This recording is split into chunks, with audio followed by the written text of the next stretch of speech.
Before we begin the story, let us know where you're watching from by leaving a comment below. Have a wonderful day. Enjoy the story, everyone. Violet Harper's first thought when she opened her eyes was, "When did my mattress get so soft?" Her second thought, when she saw a man in athletic clothes doing push-ups in the middle of the room, was, "Oh no, oh no, oh no, ow!" Violet screamed, wrapping herself in the comforter like a human burrito. The man stopped mid-push-up, number 47, she had counted instinctively, and looked at her with one raised eyebrow, messy dark hair, a defined athletic build, and an expression that oscillated between amusement and irritation. "Good morning, Cinderella," he said, standing up gracefully. "Sleep well in my bed?" "I'm not Cinderella," Violet yelled, still wrapped in the comforter. "And this isn't your bed? I mean, it shouldn't be." "Wait." She looked around frantically. "Where's my teal suitcase? The one with dragon stickers." "It's over there." He pointed to the corner of the room where her bright teal suitcase was, leaning against the wall as if nothing had happened. Violet blinked, then blinked again. Her suitcase was there. Her clothes were scattered on the floor. Her phone was on the nightstand. There was just one tiny problem. This definitely wasn't the room she had booked. "Wait a minute." She pointed an accusing finger at him. "You're in the wrong room. I booked 2047, and I've been living in penthouse 4027, he replied calmly, grabbing a towel, "for exactly 3 years. Violet felt the blood drain from her face. 4027. "But I, she grabbed the keycard from the table. 4027. Not 2047. "Oh, shoot. Oh yes." He crossed his arms. "You arrived here yesterday at 2:00 the morning, singing 'I Will Survive' in French. Said you had conquered the corporate world and collapsed on my bed like you owned the place. I was celebrating." Violet defended herself, memories slowly coming back. "I got the biggest contract of my career as a graphic designer, and I might have had a little bit of champagne." "A little bit?" He laughed. "You drank so much that when I tried to explain you were in the wrong room, you offered me $50 to be your fake boyfriend because you were tired of being the only single person at all family events." Violet buried her face in her hands. "Please tell me I didn't do that." "You did, and when I refused, you raised it to 100. "Stop, Lambe."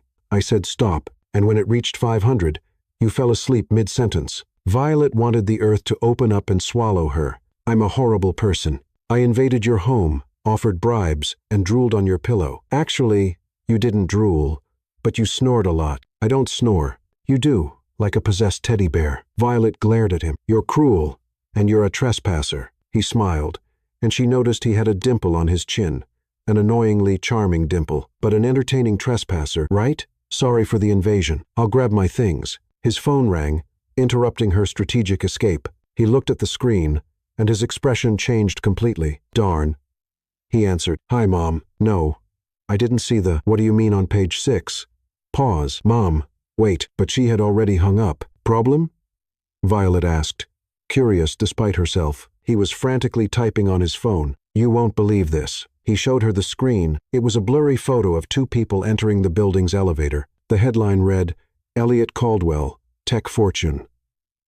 Finally got a girlfriend." "Who's Elliot Caldwell?" Violet asked, frowning. "I'm Elliot Caldwell. And who's the girl in the photo?" "You." Violet snatched the phone from his hand. The photo was dark and pixelated, but you could see a woman with auburn hair entering the elevator with a dark-haired man.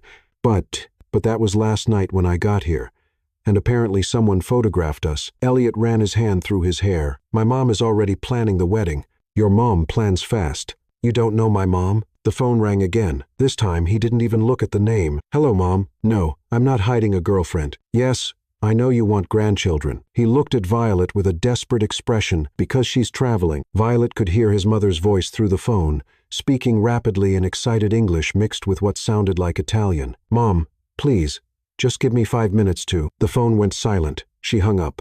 "And she's coming here now." "What do you mean coming here?" "She lives in the apartment downstairs." Elliot started pacing in circles. "She has a key. She's going to come up here in..." He looked at his watch. "Exactly 8 minutes to meet my supposed girlfriend." Violet began to understand the gravity of the situation. "What if you explain it was a misunderstanding? My mom has had 3 heart attacks in the last 2 years. The doctor said any emotional shock could be dangerous." Elliot stared at her with pleading eyes. "She's so happy, thinking I finally found someone." "No, please, absolutely not. I'll pay you." "With what money?"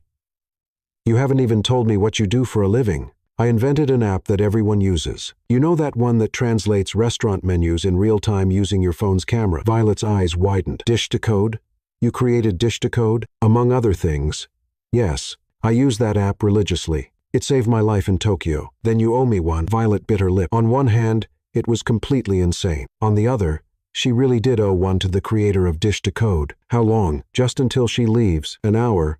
Tops. And then? Then we'll make up that you had to travel for work and figure out how to end everything without hurting her. Violet looked at her reflection in the mirror. Messy hair, no makeup, wearing an oversized t-shirt that said, "I'm not arguing. I'm explaining why I'm right. I look terrible. You look perfect. My mom will love that you're natural. I don't even know your full name." Elliot James Caldwell. Elliot to friends. 28 years old. Michigan T graduate. Vegetarian. Allergic to cats. And I have an irrational fear of clowns. Violet Harper, 27 years old, freelance graphic designer, coffee addict, and I have an unhealthy obsession with true crime documentaries. Perfect. We have chemistry. The elevator went ding in the hallway. "She's here," Elliot whispered, panicking. "Elliot, darling." A melodious voice echoed from the corridor. "Where's this mysterious girlfriend?" Violet and Elliot looked at each other. It was now or never. "Take a deep breath," Violet murmured, running her hand through her hair. "Let's pretend we're madly in love. Can I kiss you if necessary? If you try, I'll kick you." "Fair enough." There was a knock on the door. "Elliot, open this door right now." Elliot looked at Violet one last time. "Ready to meet the family?" Violet took a deep breath. "Let's go, boyfriend." The sound of keys jingling in the hallway made both Violet and Elliot freeze like deer caught in headlights. "Quick," Elliot whispered urgently. "Sit on the couch and look." "Couply? What does couply even mean?" Violet hissed back, but she was already scrambling toward the living room. "I don't know. Hold my hand or something." They had barely managed to plop down on the leather sofa when the door burst open, revealing what could only be described as a human hurricane in designer clothes. Elliot. The woman who entered was tiny but mighty, maybe 5 feet tall in her Louboutin heels, with perfectly styled silver hair, enormous sunglasses perched on her head, and enough jewelry to fund a small country. She moved with the energy of someone half her age, and the authority of someone who had never heard the word no in her entire life. "Mama." Elliot stood up, and Violet noticed his voice had gone up an octave. "You're early." "Early? Early?" Mrs. Caldwell removed her sunglasses with dramatic flair. "My son finally brings home a woman after 28 years of breaking his poor mother's heart. And you think I would be late?" Her accent was a delightful mixture of New York, Italian, and old Hollywood glamour. She spoke with her hands as much as her voice, gesturing wildly as she surveyed the apartment. "And where is she? This mysterious girl who has captured my Elliot's heart." Elliot glanced at Violet, who was still sitting on the couch, looking like she wanted to disappear into the cushions. "Mama, I'd like you to meet." He paused, catching himself. "Violet." Mrs. Caldwell gasped, clutching her chest dramatically. "She's beautiful." Before Violet could react, she found herself being pulled up from the couch and enveloped in a cloud of expensive perfume and maternal energy. "Look at this face. Look at these eyes, Elliot. She looks like a young Sophia Loren." Mrs. Caldwell held Violet's face between her hands, examining her like a precious artifact. "What's your name, sweetheart?" "Violet," she managed, overwhelmed by the woman's intensity. "Violet, like Violette Sabo. A strong name for a strong woman." Mrs. Caldwell beamed. "I am Isabella Caldwell, but you call me Nona Bella, okay? We are family now." "Oh, we're not," Violet started, but Elliot quickly interrupted. "Violet was just about to tell you about her work, weren't you, honey?" He gave her a meaningful look. Yes, I'm a graphic designer. I design graphics." Violet mentally kicked herself for the eloquent explanation. "A designer, an artist." Nona Bella clapped her hands together. "Elliot, you found an artist. This is perfect. Creative souls, they understand passion." She grabbed Violet's hand and dragged her toward the kitchen. "Come, we make coffee. We talk. Elliot, you stay there and look handsome. But mama, no buts. The women, we need to get acquainted." In the kitchen, Nona Bella began what could only be described as an Olympic-level coffee-making routine, complete with commentary. "So, Violet, tell me everything. How did you meet my Elliot? Was it romantic? Did he sweep you off your feet? That boy, He gets all tongue-tied around pretty girls, so I hope you made the first move. Violet glanced toward the living room, where Elliot was pretending to read a magazine but clearly straining to hear every word. Well, it was unexpected, Violet said carefully. I sort of crashed into his life. Love at first sight. I knew it. Nona Bella nodded knowingly. The same thing happened with me and Elliot's grandfather. I was working at my family's restaurant in Little Italy, and he was this fancy businessman who got lost looking for a meeting. He came in asking for directions, took one look at me, and forgot where he was supposed to go. She handed Violet a tiny cup of espresso that looked strong enough to power a small vehicle. 57 years we were married. 57 years of him still getting lost just to come see me. Her eyes misted over slightly. He passed 2 years ago. I'm so sorry, Violet said softly, meaning it. Thank you, sweetheart. But you know what kept me going? Knowing that someday Elliot would find someone to love the way his nonno loved me. She squeezed Violet's hand. And now, here you are. The guilt hit Violet like a ton of bricks. This sweet woman was so happy, so hopeful, and here they were, lying to her about everything. Mrs. Caldwell, Nona Bella, I need to tell you something about Elliot and me. Mama. Elliot appeared in the kitchen doorway, looking panicked. Your phone's been ringing. I think it's Aunt Clara. Clara? What does she want now? Nona Bella grabbed her phone from her purse. Pronto, Clara. What? She put the phone on speaker. And suddenly the kitchen was filled with rapid-fire Italian, mixed with heavily accented English. Isabella, I saw the photo in the newspaper. You're Elliot with a girl.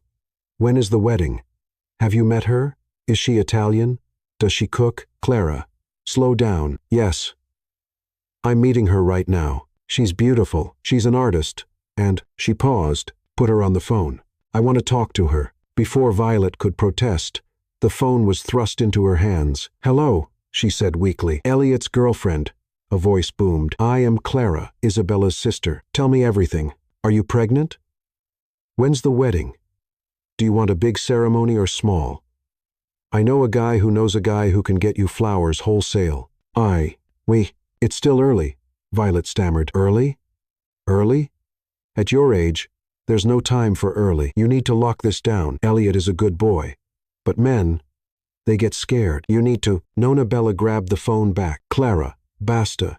You're scaring the poor girl. She hung up and turned to Violet with an apologetic smile. I'm sorry, sweetheart. My sister, she's very enthusiastic about family matters. Elliot's phone buzzed, then buzzed again and again. What's happening? Violet asked. Elliot looked at his screen with growing horror. The photo, it's everywhere. Instagram, Twitter, Facebook, tech mogul's mystery romance. Is this Elliot Caldwell's secret wife? There are already 15 articles online. Wife? Nona Bella's voice went up several decibels. You're already married? No, we're not married, Violet said quickly. Yet, Elliot added, then immediately looked like he regretted it. Yet. Nona Bella clasped her hands together. Oh, this is wonderful. A spring wedding. Or maybe summer. We need to start planning immediately. Violet felt the room spinning. Mrs. Caldwell, I think there's been a misunderstanding. The only misunderstanding is why my son hasn't proposed yet. Nona Bella turned to Elliot with a stern expression. Elliot James Caldwell, what are you waiting for? This girl is perfect. She's beautiful. She's talented. And look at her hands, perfect for making pasta. Mama, we've only been dating for... Nona Bella demanded. Elliot and Violet looked at each other in panic. 6 months, Elliot said. At the same time, Violet said, 3 weeks. Nona Bella's eyes narrowed. Which is it? 6 months officially, Violet said quickly. But we were friends for 3 weeks before that. Right, honey? Exactly. Friends first. Very friendly friends. Nona Bella studied them both with the sharp eyes of a woman who had raised 5 children and run a successful restaurant. Show me how you kiss. What? Both Elliot and Violet yelped. You heard me. If you've been together 6 months, you should be comfortable kissing in front of his mother. Unless, she gasped dramatically, unless this is all fake. The kitchen went dead silent, except for the ticking of the antique clock on the wall. Fake? Elliot laughed nervously. Why would it be fake? Because in all my 72 years, I have never seen 2 people in love act so awkward around each other. Nona Bella crossed her arms. So, either you kiss her right now, or you tell me the truth. Violet looked at Elliot. Elliot looked at Violet. They both looked at Nona Bella, who was tapping her foot impatiently. Well, she demanded. I'm waiting. Elliot stepped closer to Violet. Is this okay? he whispered. She nodded, her heart beating so fast she was sure everyone could hear it. He cupped her face gently, just like he probably would if they were really together, and leaned in. The kiss was soft, sweet, and lasted exactly 3 seconds before they pulled apart. It was also, much to Violet's surprise, not terrible at all. Better. Nona Bella nodded approvingly. But next time, more passion. You're young. Where's the fire? Elliot's phone rang, saving them from having to demonstrate more fire. It's my assistant, he said, looking at the screen. The press conference about the Dish Decode expansion is in 2 hours, and apparently every reporter is going to ask about my mystery girlfriend. Press conference? Violet felt the panic rising again. Don't worry, Elliot said quickly. You don't have to come. I'll just say She's coming, Nona Bella interrupted. If you're going to face the wolves, you face them together. That's what couples do. But I don't have anything to wear to a press conference. Nonsense. Nona Bella waved her hand dismissively. But go shopping. I know exactly what you need. And before either Elliot or Violet could protest, they found themselves being herded toward the door by a tiny Italian woman, with the determination of a general leading troops into battle. This is going to be a disaster, Violet whispered to Elliot as they followed his mother to the elevator. The shopping or the press conference? Everything. But as they watched Nona Bella excitedly call her sister to announce their shopping trip, Violet couldn't help but smile. Maybe it would be a disaster, but at least it would be an entertaining one. If Violet thought Nona Bella was intense in a kitchen, it was nothing compared to watching her operate in her natural habitat. Fifth Avenue boutiques. No, no, no. Nona Bella waved dismissively at the perfectly lovely green dress the sales associate had suggested. This is for a woman who wants to blend into the wallpaper. My Elliot's girlfriend needs to make a statement. They were in their 4th store in 2 hours, and Violet was beginning to understand why hurricanes were named after people. Nona Bella had swept through Bergdorf Goodman, Saks, and 2 smaller boutiques like a tiny, well-dressed tornado, leaving bewildered sales staff and rejected clothing in her wake. Mrs. Caldwell, the current sales associate, tried again. It's Nona Bella. And bring me that purple one, the one that says, I am confident, I am beautiful, and I am not intimidated by vultures disguised as reporters. Elliot sat in a corner chair, looking like he'd rather be anywhere else, occasionally glancing at his phone where notifications kept popping up. Mama, maybe we should just pick something simple. Simple? Nona Bella turned to her son with the expression of someone who'd been personally insulted. Elliot, your girlfriend is about to face the New York media. Simple is for grocery shopping, not for making sure every woman in America knows you're taken. Violet emerged from the dressing room in the 5th dress of the day, a sleek navy number that actually looked pretty good on her. Better. Nona Bella circled her like a fashion vulture. But something's missing. She snapped her fingers at the sales associate. Jewelry, shoes, and a bag. She needs the full armor. Armor? Violet asked weakly. Sweetheart, you're about to walk into a room full of people whose job it is to find flaws. You need to shine so bright they go blind before they can ask stupid questions. 20 minutes later, Violet found herself wearing a designer outfit that probably cost more than her rent, feeling like she was playing dress-up in someone else's life. Perfect. Nona Bella clapped her hands. Now, let's talk strategy. Strategy? Elliot looked up from his phone with alarm. Of course, strategy. You think I raised 5 successful children without knowing how to handle difficult people? She sat down and pulled out a small notebook. First rule, never answer the question they ask. Answer the question you want to answer. She flipped through pages covered in notes written in a mixture of English and Italian. For example, if they ask, how long have you been dating? You don't say, 6 months, or whatever story you're telling today. You say, Elliot and I believe that good relationships grow naturally over time. Violet stared at the notebook. Do you always carry press strategy notes? Honey, I've been handling reporters since before you were born. My late husband's restaurant was featured in every food magazine in the city. Trust me, I know these tricks. Elliot's phone buzzed again. The press conference moved up. We need to be there in 30 minutes. 30 minutes? Violet felt the panic rising. I need more time to prepare. What if they ask about my family, my background?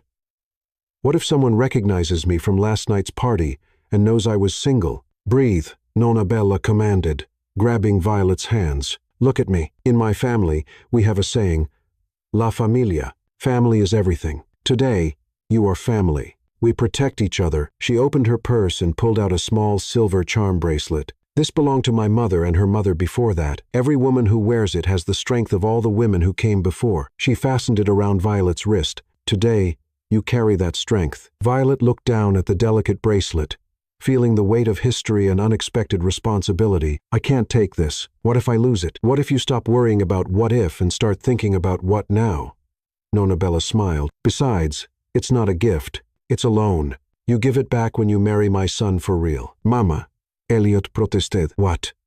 I see how you look at her when you think no one's watching. And Violet, I see how you forget to be nervous when he's talking. You think I'm blind? Before either of them could respond, Nona Bella's phone rang with a ringtone that sounded suspiciously like an Italian opera. Clara, what now?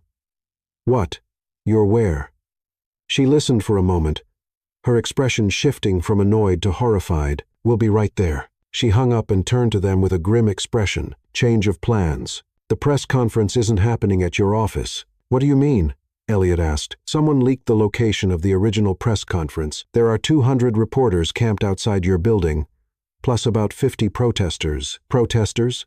Violet squeaked. What are they protesting? Apparently, there's a rumor online that Elliot is only dating you as a publicity stunt for the Dish Decode expansion. Nona Bella shook her head. Some blogger started a hashtag, Fake Relationship Fake App. Elliot and Violet looked at each other with barely concealed panic. How accurate are rumors usually? Violet asked weakly. In this case, way too accurate, Elliot muttered. But here's the good news. Nona Bella continued. Your assistant moved the press conference to the Carlisle Hotel. Private room.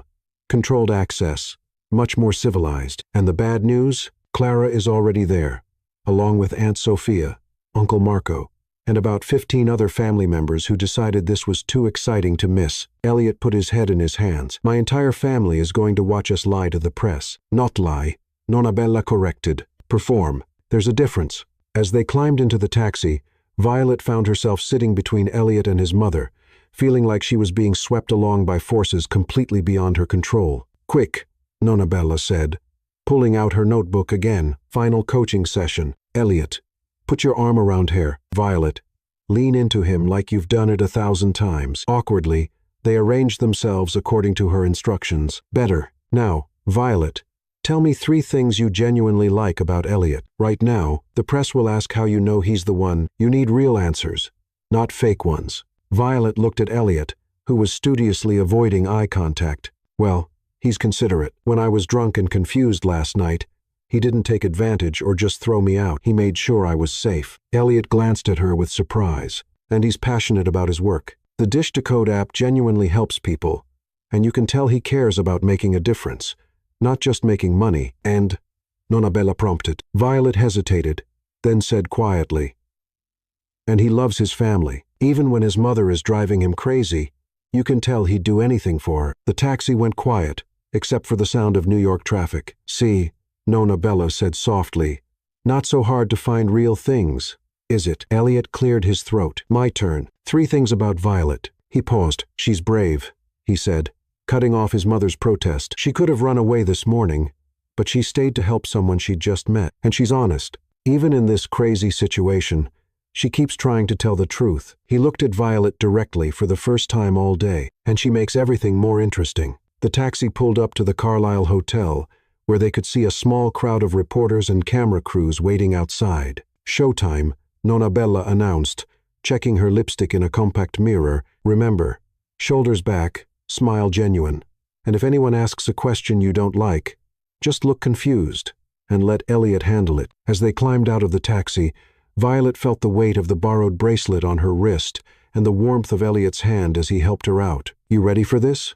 He asked quietly. Violet looked at the reporters, then at Nona Bella, who was already charming a photographer, then back at Elliot. Ask me again in an hour. But as they walked toward the hotel entrance, cameras flashing and reporters calling out questions, Violet realized something unexpected. She wasn't just pretending to be brave anymore. Maybe she actually was. The private conference room at the Carlisle Hotel looked like a small war zone. Reporters clustered around tables covered with recording devices, cameras, and enough coffee cups to caffeinate a small army. At the front of the room, a makeshift stage had been set up with 2 chairs and more microphones than Violet had ever seen in one place. But what really caught her attention was the corner where the Caldwell family had apparently set up camp. Sweet mother of pearl, Violet whispered, staring at what looked like a family reunion crossed with a tailgate party. How many relatives do you have? Too many, Elliot muttered, but she could hear the affection in his voice. Aunt Clara, whom Violet recognized from the phone call, was holding court near the coffee station,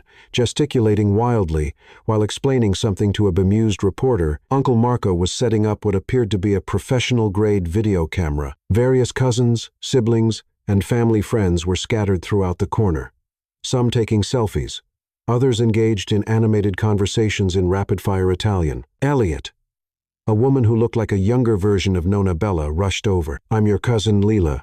I flew in from Boston as soon as I saw the news. Where is she? Where's the girl who finally tamed our Elliot?" Before Elliot could answer, Violet found herself engulfed in another enthusiastic hug. "You're even prettier in person, and so tiny. We need to feed you. Do you eat Italian food? Please tell me you eat Italian food." Yes, I love Italian food." Violet managed. "Perfect. Sunday dinner at Nona's. I'm making my famous lasagna." "Lila, give the girl some space to breathe." Nonna Bella intervened, but she was beaming with pride at the family turnout. Elliot's assistant, a harried-looking woman in her 32nd, appeared at his elbow. "We need to start in 5 minutes. The tech reporters are getting restless, and someone from page 6 just arrived." "Page 6? Violet felt her stomach drop. "The gossip column. Don't worry." Elliot squeezed her hand. "We stick to the plan. Simple answers, genuine smiles, and if anything goes wrong, I'll handle it." "What could go wrong?"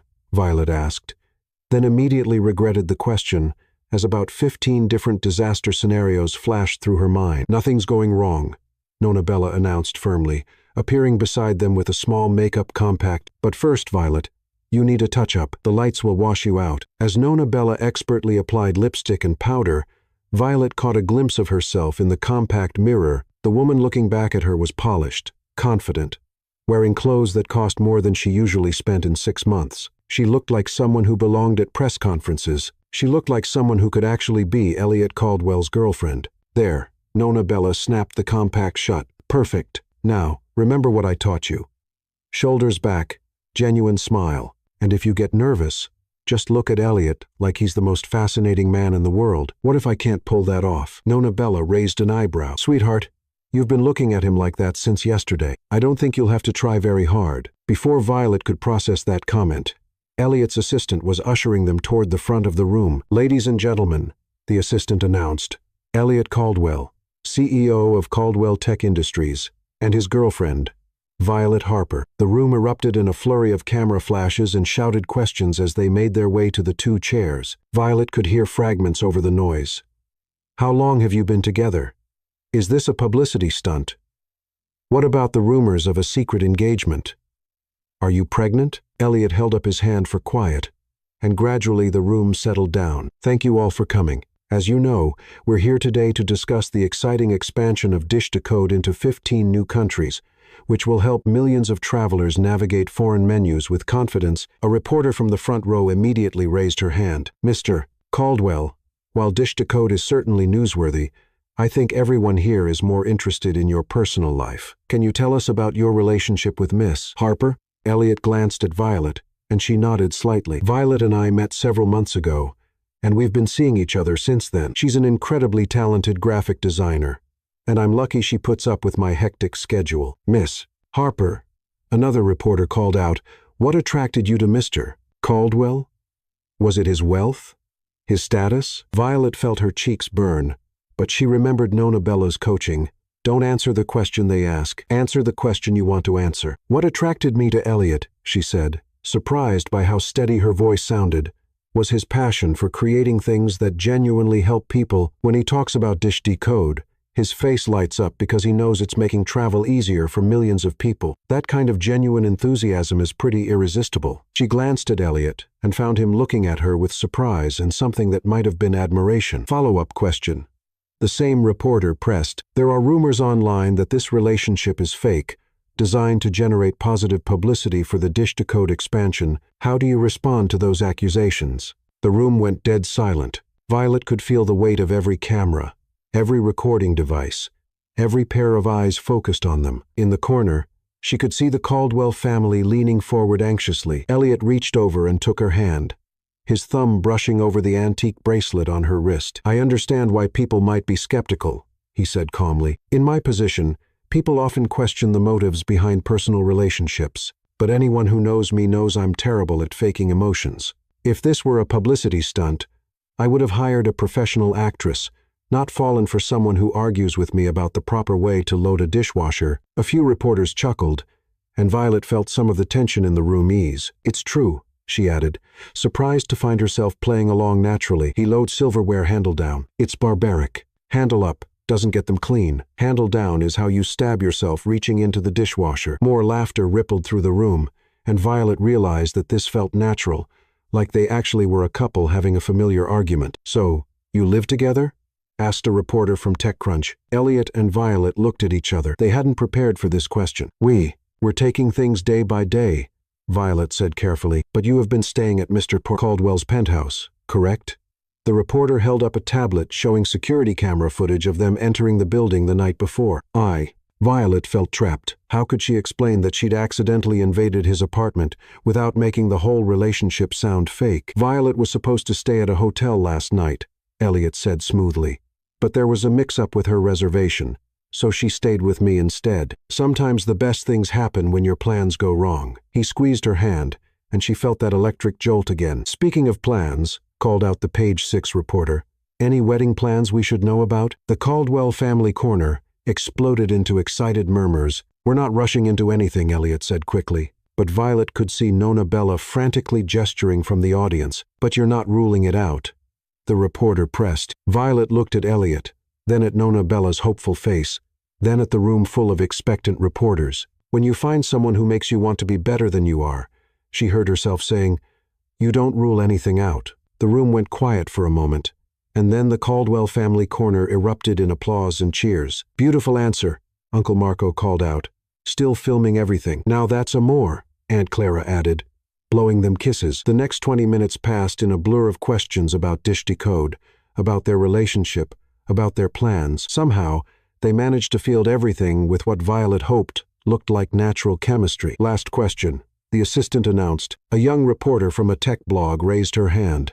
"Miss Harper, this morning you were just a regular graphic designer living your life. Tonight, you'll be one of the most Googled women in America. How does that feel?" Violet considered the question seriously. This morning, she'd been broke, hungover, and panicking about rent. Now she was wearing designer clothes, sitting next to a billionaire, and had somehow charmed his entire family. "Terrifying," she said honestly, "but also kind of amazing. Sometimes life surprises you in the best possible ways." As the press conference ended and reporters began filing out, the Caldwell family swarmed the front of the room. "That was perfect," Nona Bella declared, pulling them both into a group hug. "You were natural. You were charming. You were trending on Twitter." Elliot's assistant interrupted, holding up her phone. "Elliot and Violet is the #2 trend in the United States." "#2? Uncle Marco sounded offended. "What's #1? "Something about a celebrity cat," the assistant replied. "A cat?" Aunt Clara threw her hands up in disgust. "They choose a cat over true love." As the family continued their good-natured outrage about being upstaged by a feline, Violet found herself standing slightly apart, watching the chaos with a mixture of affection and disbelief. "You okay?" Elliot appeared beside her, having escaped the family celebration. "I just lied to a room full of reporters and somehow convinced them we're in love," she said quietly. "Your family is planning our wedding. The internet thinks we're adorable, and I'm wearing a bracelet that belongs in a museum. Regrets?" Violet looked at him, really looked at him. His hair was slightly messed up from running his hands through it during the press conference. His tee was crooked. There was a small coffee stain on his shirt that somehow made him look more human and less like a billionaire CEO. "Ask me tomorrow," she said. "Why tomorrow?" "Because right now, I'm still processing the fact that I just told the entire world that you make me want to be better than I am." Elliot was quiet for a moment. "For what it's worth," he said finally, "that didn't sound like acting to me." Before Violet could respond, Nona Bella was back, brandishing her phone triumphantly. "The reviews are in. Page 6 called you refreshingly authentic. The Times said you were clearly smitten, and Entertainment Tonight wants to do a follow-up interview." "Another interview?"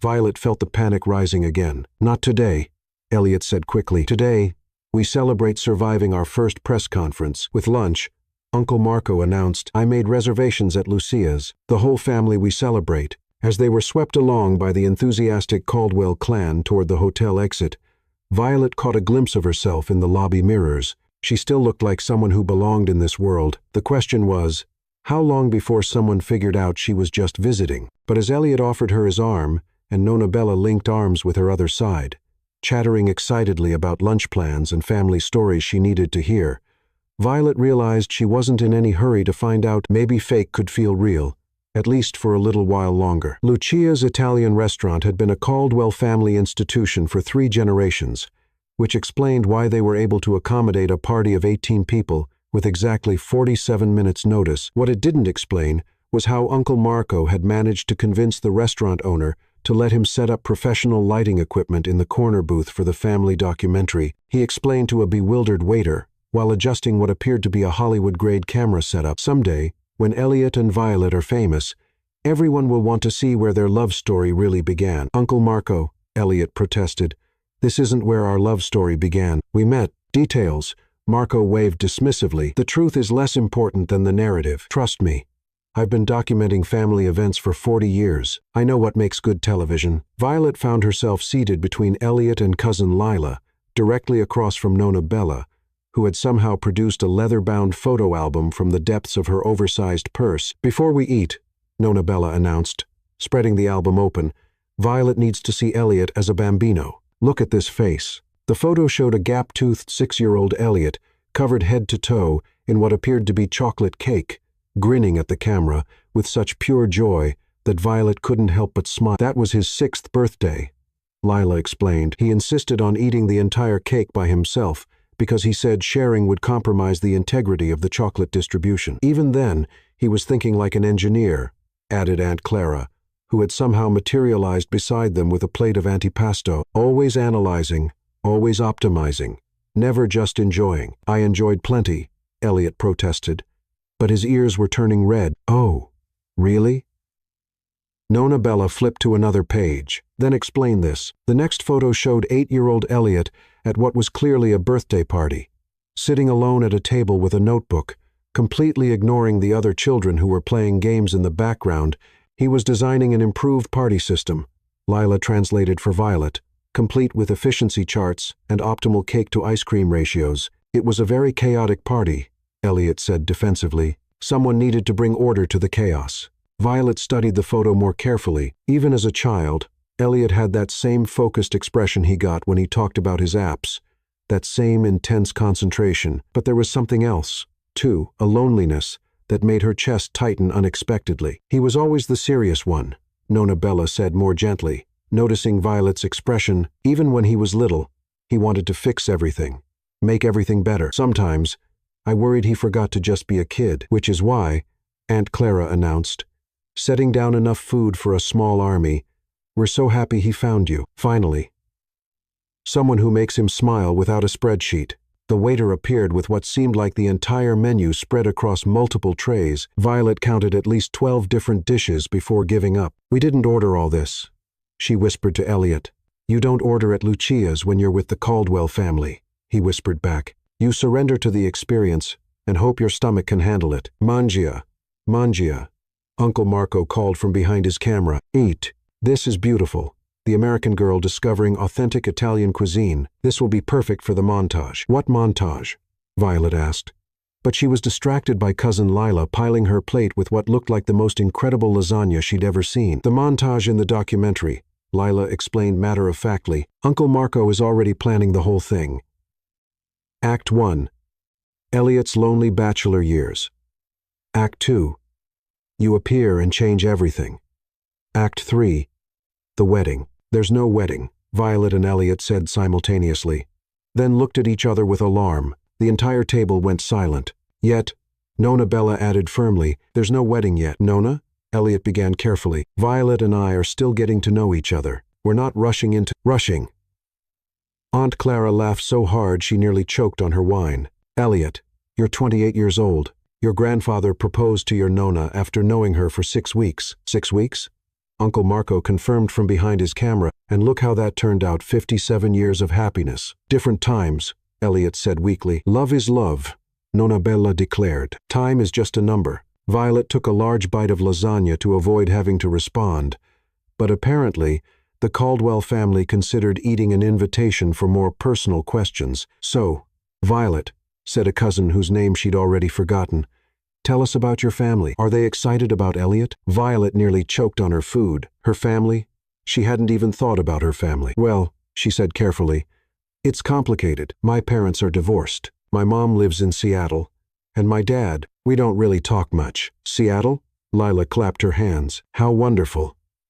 A Pacific Northwest girl. That explains the adventurous spirit." "Adventurous spirit? Of course," Violet said, nodding. "Moving to New York. Building your own business.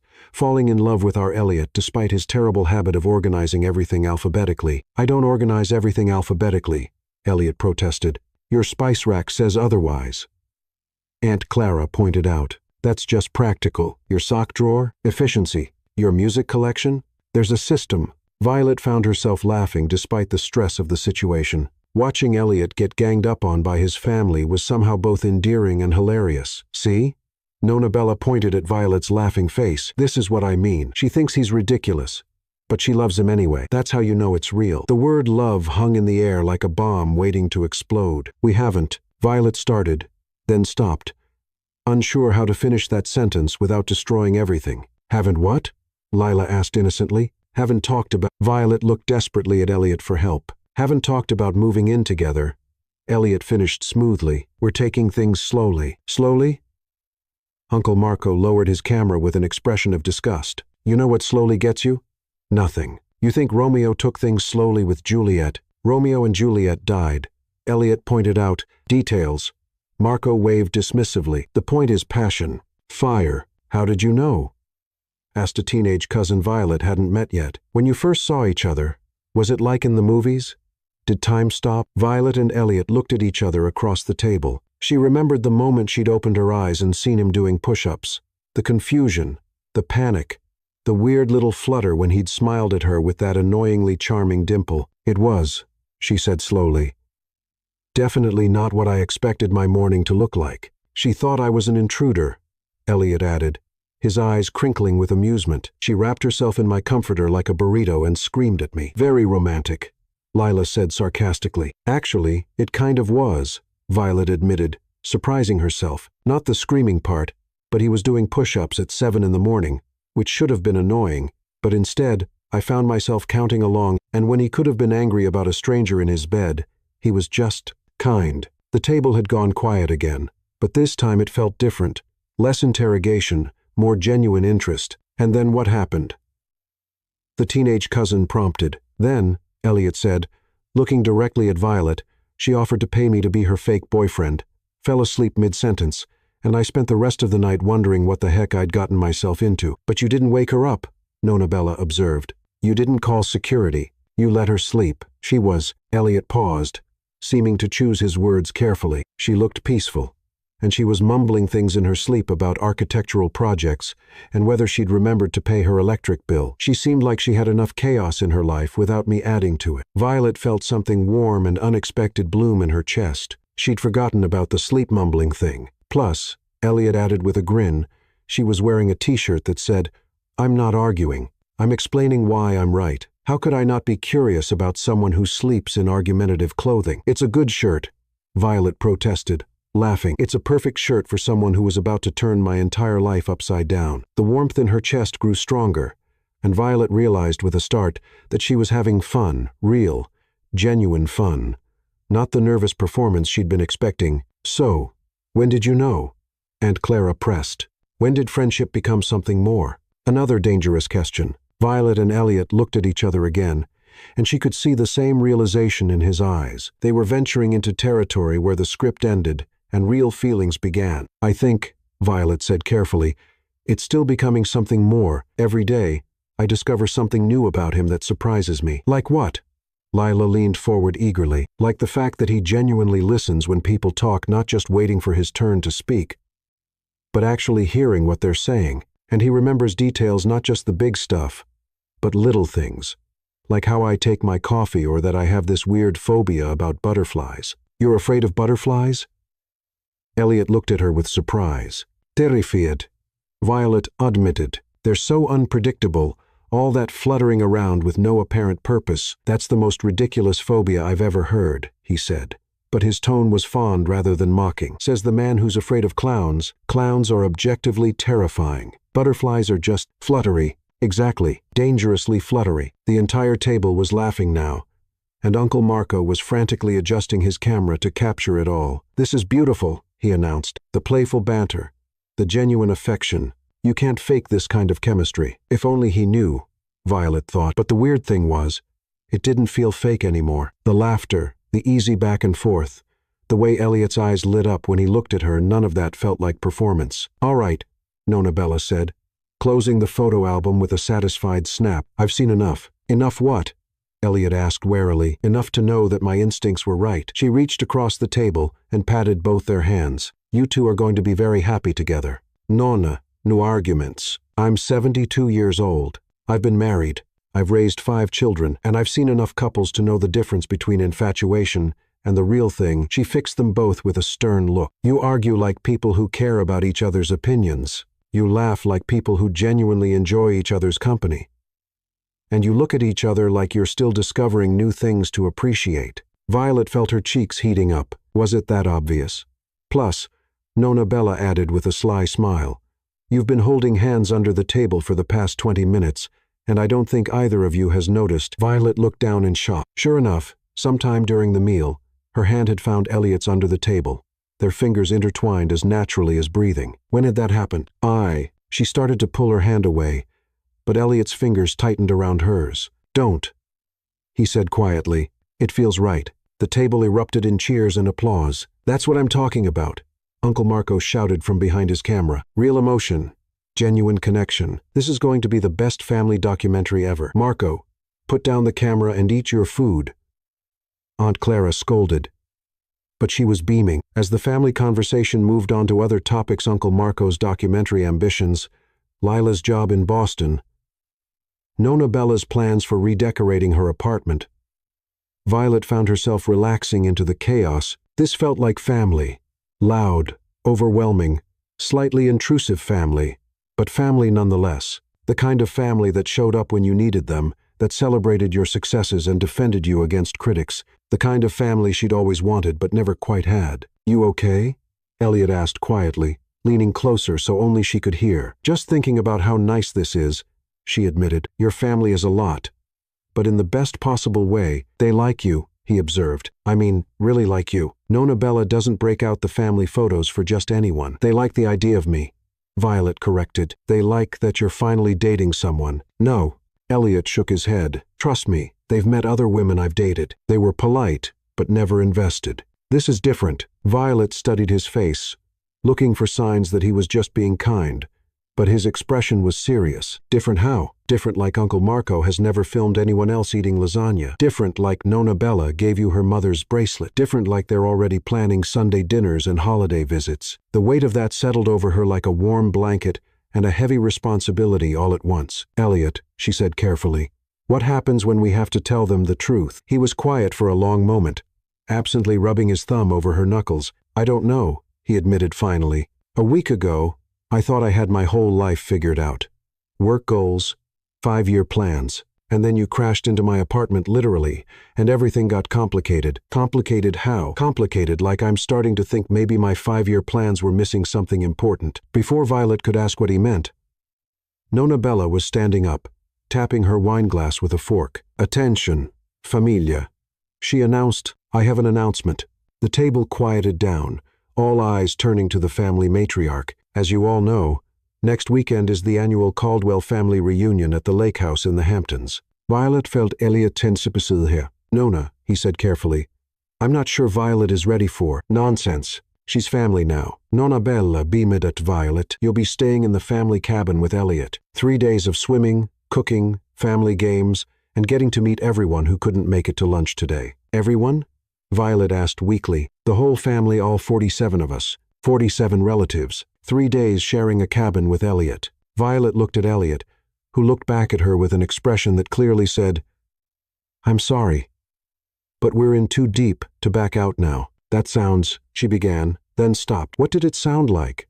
Terrifying, overwhelming, like the kind of weekend that could either cement their fake relationship or expose it completely. "That sounds wonderful," she heard herself saying. "I can't wait." And the truly terrifying part was that she actually meant it. The Caldwell family lake house was not, as Violet had naively imagined, a cozy little cabin by the water. It was a sprawling compound that looked like someone had taken a luxury resort and decided it needed more Italian flags and significantly louder relatives. "Welcome to Casa Chaos," Elliot said, as their car pulled up the gravel driveway, revealing a main house that could have housed a small village, 3 guest cottages, a boathouse that was bigger than Violet's apartment, and enough people milling around the property to populate a decent-sized wedding reception. "How many people did you say were coming?" Violet asked, watching a group of children chase each other around a fountain while several adults gestured wildly in what appeared to be a heated discussion about proper barbecue techniques. 47 at last count,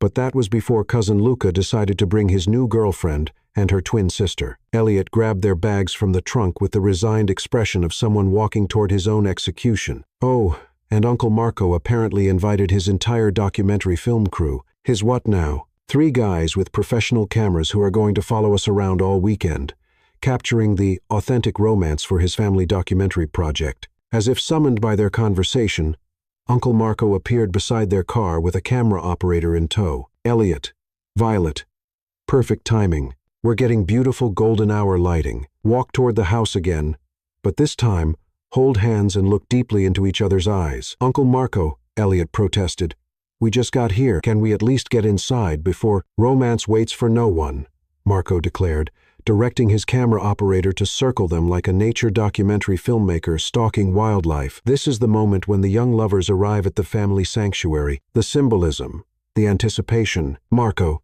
let them breathe." Nona Bella's voice boomed across the property as she emerged from the main house, wearing what appeared to be a caftan covered in sequins and attitude. "They're not zoo animals. But Isabella, the lighting will still be there after they've had 5 minutes to settle in." She swept Violet into another one of her signature hurricane hugs. "Sweetheart, you look beautiful. A little pale, though. Are you eating enough? Are you sleeping?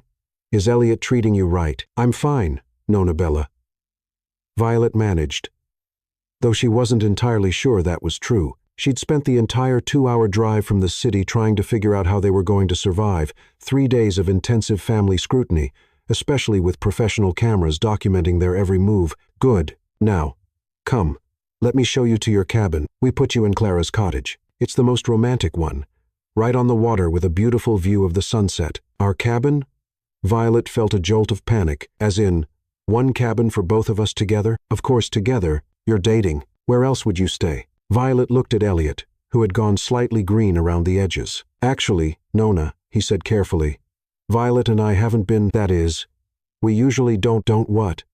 Nona Bella's eyes narrowed with the laser focus of a woman who had not raised 5 children without developing an excellent radar for evasion. "Don't share bedrooms yet," Violet finished quickly. "We're taking things slowly, remember?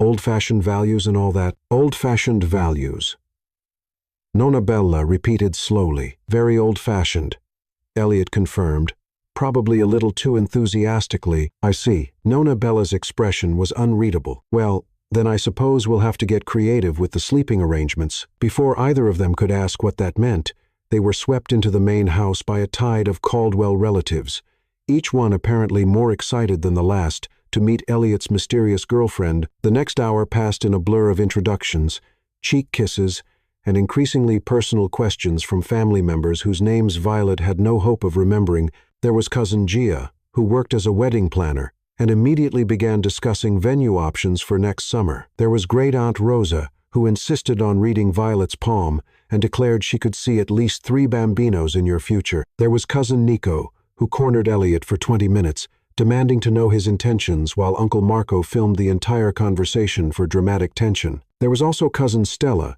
a psychology professor who kept asking probing questions about their relationship dynamics while taking notes in a small journal.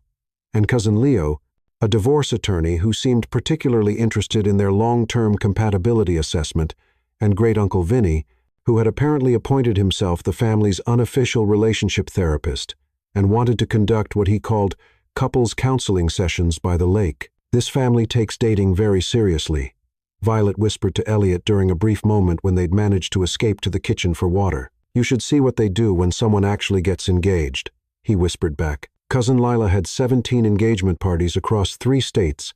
17? One for each branch of the family tree. We're very thorough when it comes to celebrations. By the time they were finally shown to Clara's cottage, Violet felt like she'd run a marathon through a very enthusiastic obstacle course. Okay, she said, setting down her suitcase and looking around the cabin's main room. This isn't too bad. It's bigger than I expected. Where's the second bedroom? Elliot, who had been examining the cabin's layout with the grim expression of someone solving a particularly challenging puzzle, turned to her with bad news written all over his face. There is no second bedroom. What do you mean there's no second bedroom?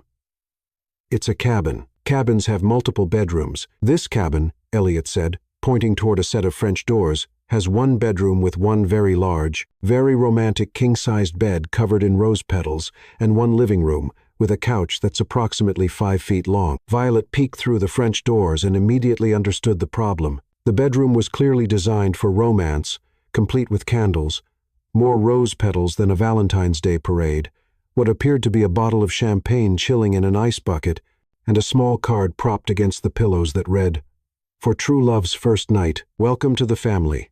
Nona Bella." Your family really doesn't do anything halfway, do they? Not even a little bit. Elliot collapsed into a chair and ran his hands through his hair. I should have seen this coming. Nona Bella's been plotting since the moment she met you. Plotting what, exactly? To get us to take this relationship to the next level. She probably thinks that if we spend 3 days in forced romantic proximity, we'll realize we're meant to be together and give her the grandchildren she's been demanding for the past decade. Violet felt heat creep up her neck. Right, because we're not actually dating, Elliot finished, which makes this significantly more complicated. They stood there for a moment, both staring at the offending bedroom like it might spontaneously grow a second bed if they concentrated hard enough. I can sleep on the couch, Elliot said finally. That couch?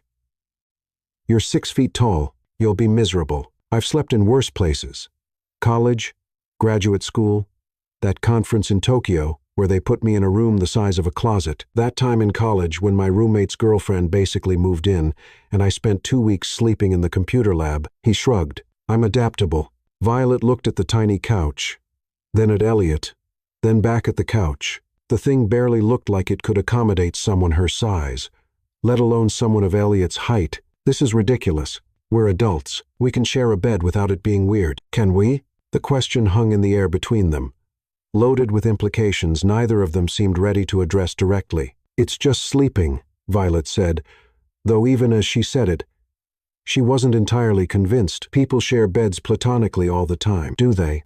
Sure, friends on vacation, siblings when they were kids, college roommates when someone's boyfriend visited. None of those examples are helping your case. My point is, Violet continued determinedly, we're both mature adults who can handle 1 weekend of shared sleeping space without making it into a bigger deal than it needs to be. Elliot studied her face carefully. Are you sure about that? Absolutely, she said with far more confidence than she felt. Besides, what's the alternative? Tell your entire family that we're not ready to share a bed? That'll definitely make them suspicious. More suspicious? Elliot corrected. Nona Bella was already giving us weird looks during the whole old-fashioned values conversation. And did you see the way Cousin Stella was taking notes during dinner introductions? I think she's conducting some kind of psychological analysis. A knock on the cottage door interrupted their debate. Elliot, Violet, Uncle Marco's voice boomed through the door. Are you decent? We need to film the settling into the love nest sequence. No nest, Violet hissed. Just roll with it, Elliot whispered back. Then called out, give us 5 minutes, Uncle Marco. 5 minutes. Then we're coming in whether you're ready or not. Romance waits for no one. Violet looked around the cottage with new eyes, trying to see it the way Uncle Marco's cameras would. Rose petals everywhere, champagne chilling, candles waiting to be lit, a bed that dominated the entire space like a romantic elephant in the room, and fresh flowers arranged artfully on every available surface. This looks like a honeymoon suite, she realized with growing horror, because it basically is. Clara's cottage is where my parents stayed on their anniversary every year, and where my grandparents renewed their vows, and where Cousin Lila brought her husband for their first anniversary, and where at least 6 other family couples have had what Nona Bella calls relationship breakthroughs. So, basically, This cottage has witnessed the romantic milestones of your entire family? Pretty much. It's like the Caldwell family romance headquarters. And now we're supposed to add our fake relationship to that legacy. When you put it like that, it sounds even worse. Another knock. This time more insistent. Incoming, Uncle Marco announced, and suddenly, the cottage was filled with lights, cameras, and enough film equipment to shoot a major motion picture. Beautiful, Marco declared, surveying the romantic setup. Absolutely perfect. Violet, sit on the bed and look contemplative. Elliot, stand by the window and gaze pensively at the sunset. Luca, get the lighting on those rose petals. Nico, I want you to capture the champagne in the background. It tells a story. Uncle Marco, Elliot protested. This is a little intrusive. Intrusive? This is cinema. This is the moment when our young lovers retreat to their private sanctuary to explore the depths of their connection. This is where passion meets destiny. We're just unpacking, Violet said weakly, but she found herself sitting on the edge of the bed anyway, trying to look natural while surrounded by camera equipment and what appeared to be a lighting setup that would have been appropriate for a Broadway production. Unpacking your hearts, Marco announced dramatically. Luca, get a close-up of their hands. Nothing says true love like intimate hand gestures. Nico, can you get some B-roll of the cottage details? The candles, the flowers, the champagne.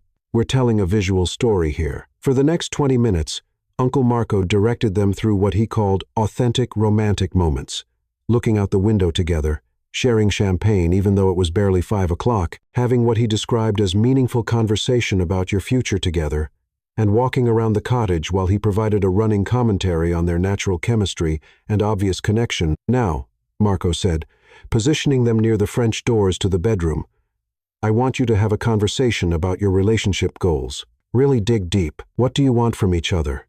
What are your dreams, your fears, your deepest desires? Violet felt like she was trapped in the world's most awkward reality show, crossed with a couple's therapy session. Uncle Marco. Elliot tried again. Maybe we could do this later. No, the light is perfect right now. Golden hour waits for no one. Marco gestured dramatically at his camera operators. This is the magic hour. The time when truth emerges. So Violet, tell us about your dreams, your plans. When are you going to make beautiful bambinos together? Uncle Marco, Elliot's voice cracked slightly. What? It's a natural question. You're young.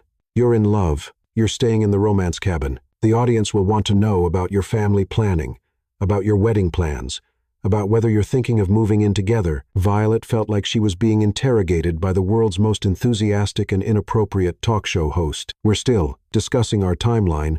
She managed. Discussing? See, this is good communication, the foundation of a strong marriage. Elliot, what's your timeline? When are you going to propose? Have you thought about ring styles, location, the venue? We could film the proposal. It would be cinema. Actually, the camera operator named Luca said, lowering his equipment, I think we should probably. No interruptions during Genius, Marco declared. This is documentary gold. Now, Violet, tell us what you love most about Elliot. And don't hold back. The camera loves passion. The question caught her off guard. After 5 days of fake relationship performance, she'd gotten good at deflecting, at giving answers that sounded real without being too specific. But something about the cottage, about being surrounded by the romantic history of Elliot's family, about the way he was looking at her with a mixture of apology and genuine curiosity, made her want to give a real answer. I love, she said slowly, the words coming out more honestly than she'd intended, that he pays attention to details, not just the big, obvious things, but the little stuff that most people miss, like how he remembers that I don't like ice in my water, or the way he automatically walks on the street side of the sidewalk, or how he listens to what people are really saying, not just the words they're using. The cottage had gone quiet, except for the soft whirring of cameras. And I love, she continued, surprised by how easy it was to keep talking, that he genuinely cares about making things better not just for himself, but for everyone. His apps aren't just clever technology. They're solutions to real problems that real people have. He sees a world where someone can't read a menu in a foreign country, and he fixes it. He notices that traveling is stressful and confusing, and he builds something to make it easier. That's pretty amazing. She paused, realizing she'd been looking at Elliot while she talked, and that he was staring at her with an expression she couldn't quite read. And, she added, her voice getting softer, I love that he's kind. Even when he doesn't have to be. When I was drunk and confused and definitely not his problem, he could have just called security or thrown me out. Instead, he made sure I was safe. That says something about who he is as a person. Elliot was staring at her with an expression that was part surprise, part something that looked like wonder. Elliot, Uncle Marco prompted. Your turn. What do you love about Violet? And remember, this is for posterity. This will be part of your family legacy. Elliot was quiet for a long moment, and Violet wondered if he was going to deflect, give some safe, generic answer that would satisfy the cameras without revealing anything real. I love, he said finally, his voice softer than usual, that she makes everything more interesting. Before I met her, I had my life organized into neat little compartments. Work, family, goals, 5-year plans. Everything had a place and a purpose. And then she literally crashed into my apartment, and suddenly nothing fit into the old categories anymore. He paused, running a hand through his hair. She argues with me about dishwasher loading techniques and somehow makes it fun. She gets genuinely excited about apps that help people navigate foreign menus, like it's the coolest thing she's ever heard. She handles my crazy family like she's been part of it for years instead of days. She's brave enough to fake a relationship to help someone she barely knows, and honest enough to feel guilty about the lying. Violet felt her chest tighten with something that might have been panic or might have been something else entirely. And, Elliot continued, looking directly at her now, she makes me want to be the kind of person who deserves all the generous things she sees in me. She makes me want to be better than I am. The cottage was dead silent, except for the sound of Uncle Marco sniffling behind his camera. And, Elliot added, his voice even quieter, she laughs at my jokes. Even when they're terrible, and she's not afraid to tell me when I'm being ridiculous. And when she smiles, really smiles. Not the polite smile she gives to strangers, it's like someone turned on extra lights in the room. Cut, Uncle Marco announced dramatically, his voice thick with emotion. That's a wrap. This is beautiful. This is poetry. This is going to win awards. He turned to his crew. Luca, tell me you got all of that. Nico, please tell me the audio was clean. We got it, Marco, Luca confirmed, looking slightly overwhelmed himself. This is cinema, Marco declared, wiping his eyes with a handkerchief that appeared to have little hearts embroidered on it. This is what love looks like, real, authentic, unscripted love. My documentary is going to be legendary. As the film crew packed up their equipment and headed back to the main house for dinner, chattering excitedly about lighting, sound quality, and authentic romantic moments, Violet and Elliot were left alone in the cottage, surrounded by rose petals and the weight of everything they'd just said to each other. The silence stretched between them, heavy with implications and possibilities, and the sudden realization that somewhere in the middle of Uncle Marco's enthusiastic documentary project, they'd stopped acting. So, Violet said finally, when the silence had stretched long enough to become uncomfortable. So, Elliot echoed. That was honest. I was going to say terrifying, but honest works too. Elliot sat down on the bed beside her, careful to maintain a respectable distance, despite the fact that they were supposedly a couple who would be sharing this space for the next 3 nights. Did you mean it? He asked quietly. What you said about the details and making things better. Violet considered lying, giving some safe answer that would let them both pretend the last 10 minutes hadn't happened. But sitting in this cottage, surrounded by the romantic history of Elliot's family, after 5 days of pretending to be something she wasn't, the truth felt like the only option left. Yeah, she said quietly. I meant it. Did you? About making everything more interesting? Yeah, I meant it too. All of it. They sat there for a moment, both staring out the window at the lake, where the sun was beginning to set in exactly the kind of romantic display that Uncle Marco would have insisted on filming if he'd still been there. Elliot, Violet said carefully, what are we doing here? I honestly have no idea, he admitted. A week ago, I thought I had everything figured out. I was going to focus on work, maybe date someone appropriate, eventually.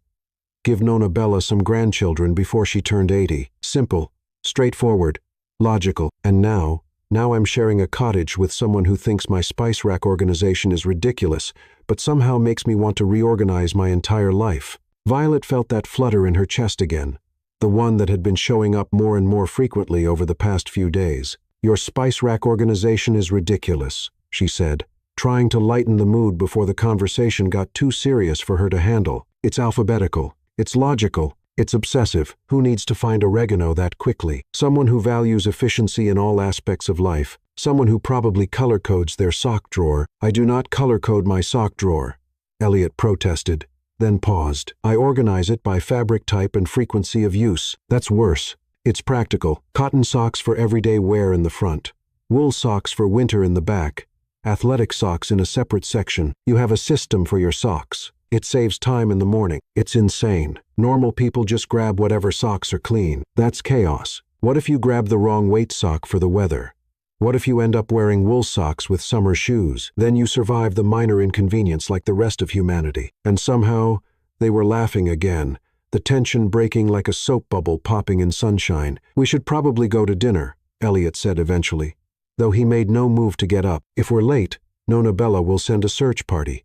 Probably led by Uncle Marco with cameras, definitely led by Uncle Marco with cameras, and Cousin Stella with her psychology notebook, and Great-Uncle Vinny with his relationship counseling theories. But neither of them moved to get up, both seemingly content to sit there as the sun painted the lake in shades of gold and pink. Violet, Elliot said quietly, can I ask you something? Sure. When this weekend is over, when we go back to the city and figure out how to end this fake relationship without breaking Nona Bella's heart, what happens to us? It was the question she'd been avoiding thinking about, the one that made her stomach twist with something that felt suspiciously like loss. I don't know, she admitted. What do you want to happen? I want, he said slowly, like he was still figuring out the words as he spoke them, to find out what it would be like if we stopped pretending. Violet turned to look at him fully and found him watching her with an expression that was hopeful and nervous and completely genuine. Stop pretending that this is fake? She asked. Stop pretending that I haven't been thinking about kissing you for real since yesterday. Stop pretending that I don't look forward to seeing you every morning. Stop pretending that the idea of going back to my old life, where everything was organized and predictable and didn't include you arguing with me about proper dishwasher technique, doesn't make me feel like I'm missing something important. Violet's heart was beating so fast she was sure he could hear it. And start what? Start dating for real. Start seeing where this goes when we're not performing for cameras or convincing families or trying to manage press conferences. Start finding out if what we have here, he gestured around the cottage, is real or just really good acting. Violet looked at him, really looked at him. His hair was messed up from running his hands through it. His shirt was wrinkled from the long day of travel and family interactions, and he had that slightly vulnerable expression that appeared whenever he talked about something that mattered to him. He looked like someone she could fall in love with. He looked like someone she might already be falling in love with. There's just one problem, she said. What? I don't think it's acting anymore. The smile that spread across Elliot's face was like sunrise after a long night,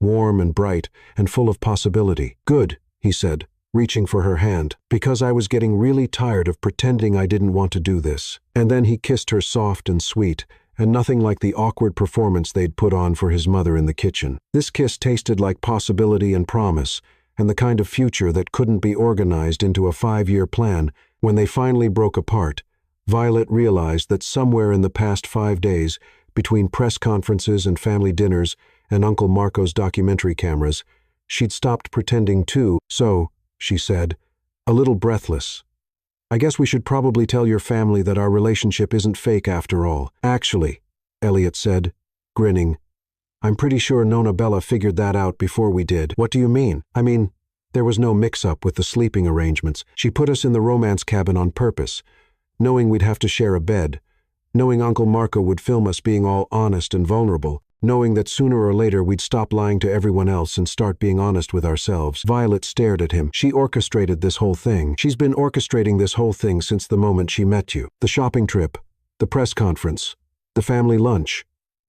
This weekend, it's all been one elaborate matchmaking scheme, but we were already fake dating. Why would she need to? Violet stopped, understanding dawning. She knew it was fake from the beginning. She's 72 years old, and has been managing Caldwell family drama for decades. Did you really think a woman who raised 5 children and ran a successful restaurant would be fooled by 2 people who couldn't even get their story straight about how long they'd been dating? Violet thought back to all of Nona Bella's knowing looks, her strategic interventions, her insistence on putting them in situations that forced them to be honest with each other. She helped us, Elliot corrected. She saw something we were too scared or stubborn to see ourselves, that we actually like each other. That we actually like each other enough to stop hiding behind fake relationships and start building a real one. A loud knock on the cottage door interrupted them, followed by what sounded like multiple voices. "Elliot! Violet!" Uncle Marco's voice boomed across the property. "Dinner. And bring the cameras. We're filming the family feast sequence. Luca, come." Nona Bella's voice chimed in. "Cousin Stella wants to interview you about your relationship dynamics for her research. And Great Uncle Vinny has some couples counseling exercises he wants you to try," added another voice that might have been Cousin Lila. "And I brought my guitar," called someone else. "We're going to serenade the lovebirds." They looked at each other and started laughing. "Ready to tell them the truth?" Elliot asked, standing up and offering her his hand. "Which truth? That we were faking it, or that we're not faking it anymore? How about we just tell them we're together and let them figure out the details?" Violet took his hand, feeling the now familiar electric jolt at the contact. "Deal. But I'm keeping the bracelet until this is official. Official? What's official? I'll know it when I see it." As they walked hand in hand toward the main house, where the Caldwell family was undoubtedly preparing to subject them to another evening of enthusiastic interrogation and documentary filming, Violet realized that somewhere in the chaos of fake relationships, press conferences, and family scheming, she'd found something she hadn't been looking for. She'd found someone who made her want to stop pretending to be someone else and start being the best version of herself. And judging by the way Elliot squeezed her hand as they approached the house full of their loud, loving, slightly crazy extended family, he'd found the same thing. The main house was even more chaotic than usual when they entered. Uncle Marco had apparently set up a full dinner filming operation, complete with multiple camera angles and what looked like a catering setup to ensure optimal food presentation. Cousin Stella had claimed a corner table with her notebook and was interviewing various family members about their observations regarding Elliot and Violet's relationship development. Great Uncle Vinny had set up what he called a couples consultation station near the fireplace, complete with charts about communication styles and love languages. "There they are," Nona Bella announced as they walked in. "Our beautiful couple. How was your time in Clara's cottage?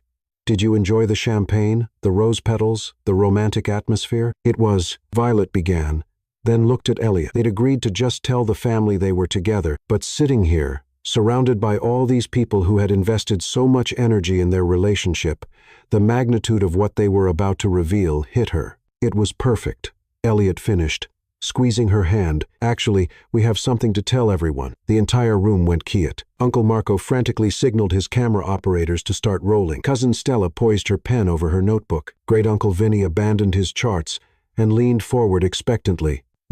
Elliot looked at Violet, who nodded encouragingly. "We wanted you all to know that this relationship, what Violet and I have, it's real." "Of course it's real," Aunt Clara called out. "We could see that from day one." "No, I mean," Elliot paused, trying to find the right words. "It started out as something else. A favor, really. But somewhere along the way, it became real. We became real." Nona Bella stood up slowly, her eyes moving between Elliot and Violet, with an expression that was part knowing smile, part vindication. "Are you telling us," she said carefully, "that when you first met, you weren't actually dating?" Violet felt her cheeks burn. "Not exactly. I mean, we just met, and there were circumstances, and we thought it would be easier to pretend." "To pretend you were together?" Cousin Stella asked, her pen moving rapidly across her notebook. "Fascinating. A fake relationship that evolved into genuine attachment. This is excellent data. But now it's real?" Uncle Marco asked from behind his camera. "The love is real. The connection is authentic. Because if so, this is the best plot twist.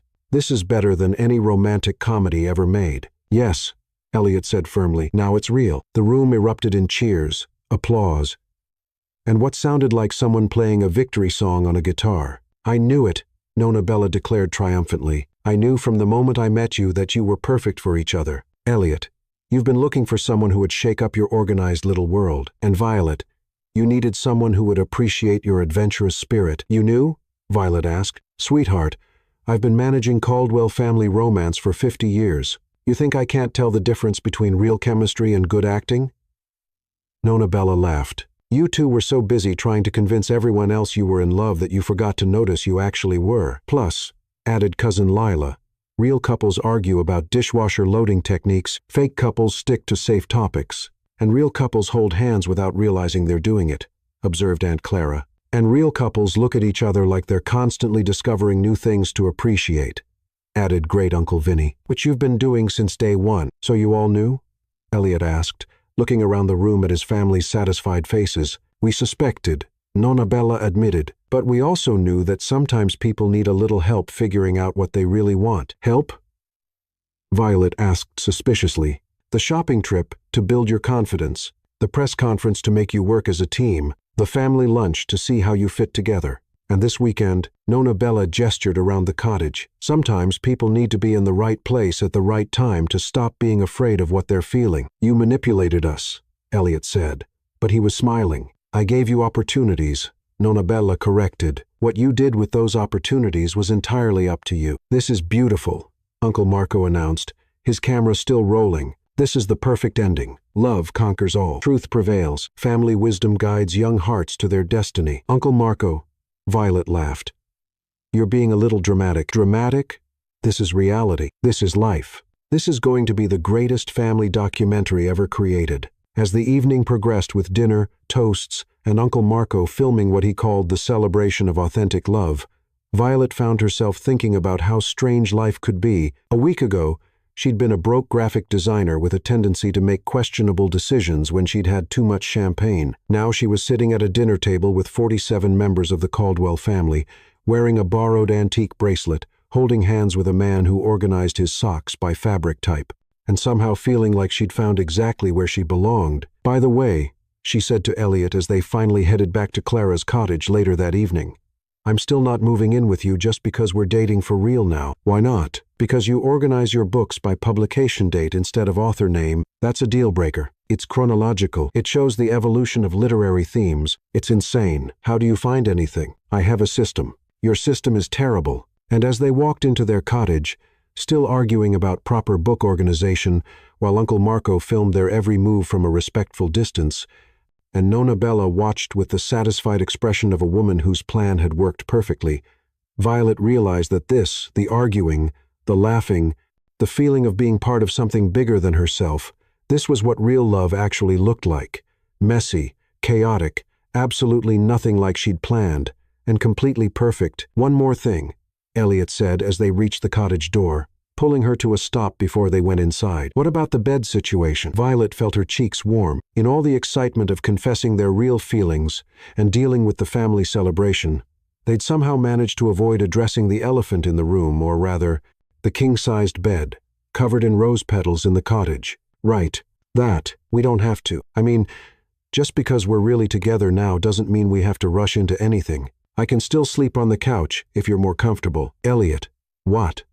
"Or we could ask Nonna Bella if there's another room available, though I doubt it with 47 relatives and Uncle Marco's film crew taking up every available space." "Elliot." "Or I could sleep in the main house, though Uncle Marco would probably film me sneaking out and turn it into some kind of dramatic subplot for his documentary." "Elliot," she interrupted, "we're adults. We can share a bed without it being a big deal. Besides," she smiled, "after 5 days of pretending to be together, I think we can handle one night of actually being together, just sleeping together, literally sleeping." "Just sleeping," he confirmed, though the way he was looking at her in the moonlight was making her wonder if sleeping would actually be as simple as she was making it sound. They stood there for a moment, both very aware that they were about to cross another line in their rapidly evolving relationship. "Although," Violet added, "if you snore like a lumberjack or steal all the covers, I'm putting you on the couch, regardless of how romantic this cottage is supposed to be." "I don't snore. We'll see about that." As they finally went inside and began the awkward dance of getting ready for bed, Elliot gallantly offering her the bathroom first, both of them trying not to acknowledge the romantic setup that Nonna Bella had clearly spent considerable time arranging, Violet realized that despite all the chaos and confusion of the past week, she felt oddly calm. Maybe it was because they'd finally stopped pretending. Maybe it was because the Caldwell family had basically adopted her as one of their own. Maybe it was because Uncle Marco's documentary cameras had forced them to be honest about feelings they'd been hiding from themselves. Or maybe it was because, for the first time in a long time, she felt like she was exactly where she was supposed to be. "Violet," Elliot called from the other side of the bathroom door as she brushed her teeth.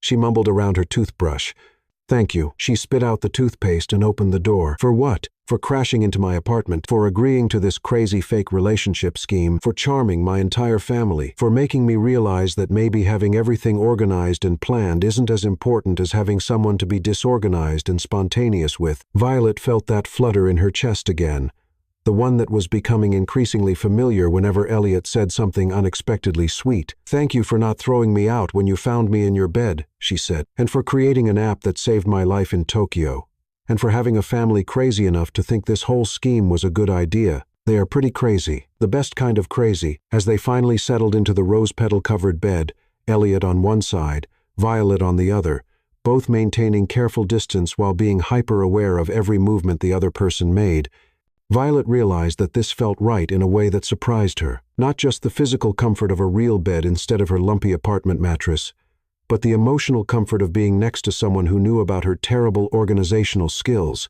her irrational fear of butterflies, and her tendency to argue about dishwasher techniques, and who somehow found all of those things endearing instead of annoying. Elliot, she said quietly into the darkness. Yeah?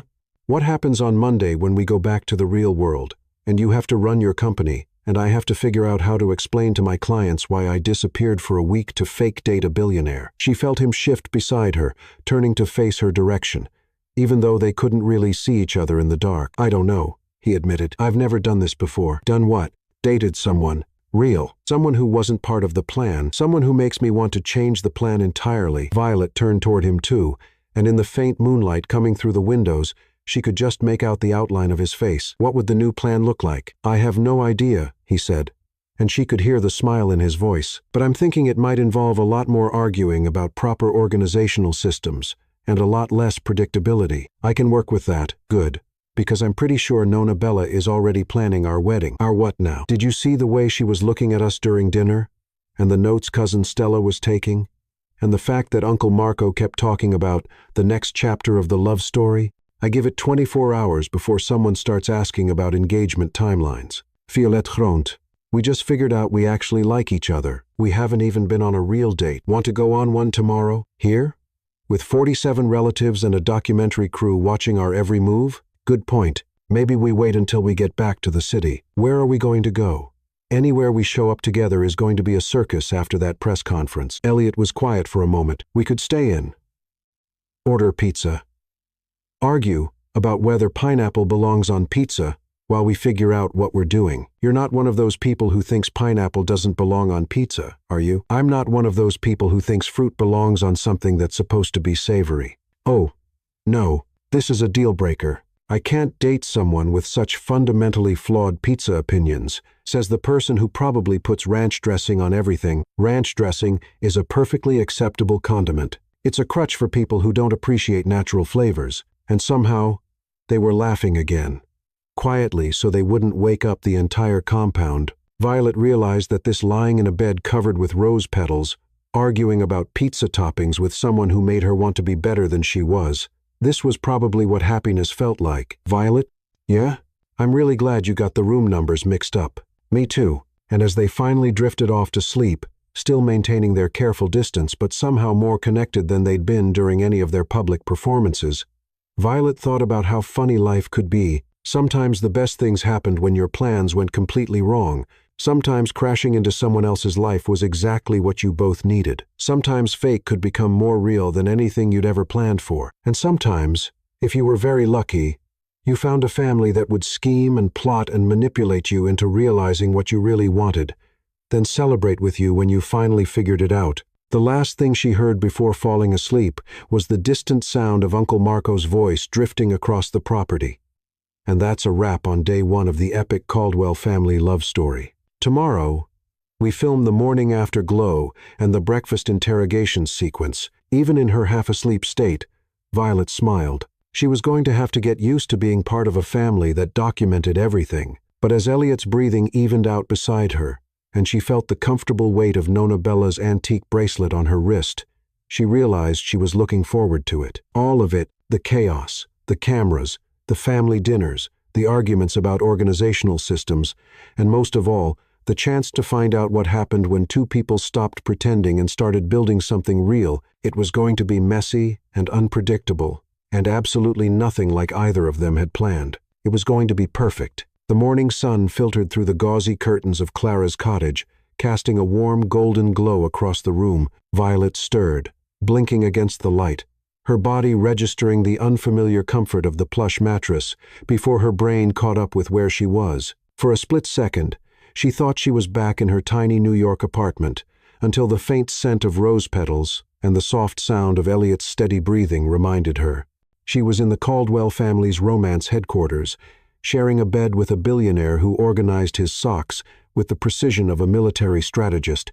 She turned her head slowly, careful not to disturb the delicate balance of their carefully maintained sleeping arrangement. Elliot was still asleep, one arm flung across his face, his hair an even messier version of its usual controlled chaos. In the soft morning light, he looked younger, less like the CEO of Caldwell Tech Industries and more like the boy in Nona Bella's photo album, the one who'd tried to optimize his 6th birthday cake. Violet caught herself smiling, then quickly looked away, her heart doing that annoying flutter thing again. This was getting ridiculous. 1 week ago, she'd been a hungover graphic designer with a maxed-out credit card. Now she was playing house with a tech mogul and his 47 relatives, all while dodging Uncle Marco's documentary cameras. She slipped out of bed as quietly as possible, tiptoeing to the bathroom to splash water on her face and regain some semblance of control over her spiraling emotions. The mirror reflected someone she barely recognized. Her hair was still a mess, but the borrowed designer clothes from yesterday's shopping spree hung neatly on the door, and Nona Bella's antique bracelet glinted on her wrist. She touched it lightly, feeling the weight of its history. Just a loan, she muttered to herself, until it's official, whatever that meant. By the time she emerged, Elliot was awake, sitting on the edge of the bed and rubbing his eyes. "Morning," he said, his voice still rough with sleep. "Did I snore?" Like a possessed teddy bear, she teased, echoing his words from their first encounter. "Liar." He grinned, that dimple making an unwelcome appearance. "You were out cold. I could have thrown a parade in here, and you wouldn't have noticed." Bold words from someone who was drooling on the pillow 5 minutes ago. "I don't drool." He stood, stretching, and Violet had to look away again because, apparently, her brain had decided that Elliot in a rumpled t-shirt was a national security threat to her composure. Before she could come up with another retort, a loud knock rattled the cottage door. "Elliot." "Violet." Uncle Marco's voice boomed, as enthusiastic as ever. "Rise and shine. We're filming the morning after sequence. The light is perfect for capturing that fresh love glow." Elliot groaned, running a hand through his hair. "Does he ever sleep?" "Not when there's cinema to be made," Violet said, mimicking Uncle Marco's dramatic flair. She opened the door to find not just Marco but his entire film crew, plus Cousin Stella with her ever-present notebook, and a teenage cousin Violet vaguely remembered as the guitar one from last night, now holding a tray of coffee mugs. "Good morning, lovebirds," Marco declared, directing his camera operator, Luca, to zoom in. This is the moment where our couple emerges from their romantic cocoon, ready to face the world with hearts full of amore. "Uncle Marco, it's 7:30 the morning," Elliot protested. "Can we at least have coffee first?" "Coffee is part of the narrative." Marco gestured to the teenage cousin, who thrust the tray forward with such enthusiasm that one mug nearly toppled over. "Tina brought sustenance." "Tina, tell them about the coffee." "It's Italian roast," Tina said proudly. "Nona Bella says it's the only way to start a day of love." Violet accepted a mug, exchanging a look with Elliot that said, "We're in too deep to escape now." The coffee was strong enough to wake a coma patient, and she felt her nerves steady slightly as the warmth spread through her. "Thanks, Tina. This is intense, just like your love story," Marco said, clapping his hands. "Now, positions. Violet, sit on the porch, swing. Elliot, stand behind her, one hand on her shoulder, gazing adoringly. We need to capture the tenderness of a new day." "Uncle Marco," Elliot said, his voice strained, "we're not actors." "Nonsense. You're naturals. The camera loves you. Now, go." Violet and Elliot shuffled to the porch swing, which was, predictably, decorated with more rose petals and a suspiciously romantic throw blanket. Violet sat, clutching her coffee like a lifeline, while Elliot stood behind her, his hand resting lightly on her shoulder. The contact sent a shiver through her, and she hoped the cameras didn't catch the way her cheeks flushed. "Perfect," Marco shouted. "Luca, get the close-up on their faces. Nico, Capture the lake in the background. It symbolizes their boundless future. Tina. Stand by with the coffee for authenticity. Cousin Stella, who had been scribbling furiously in her notebook, looked up. Violet, Elliot, I'd like to ask a follow-up question for my research. Last night, you mentioned your relationship evolved from a pretense to something genuine. Can you describe the pivotal moment when you realized your feelings were real? Violet froze, her coffee mug halfway to her lips. Elliot's hand tightened slightly on her shoulder, and she could feel his tension mirroring her own. She started. That's a big question for 7:30 a.m. Science doesn't sleep, Stella said, her pen poised like a weapon. Was it a specific event? A look?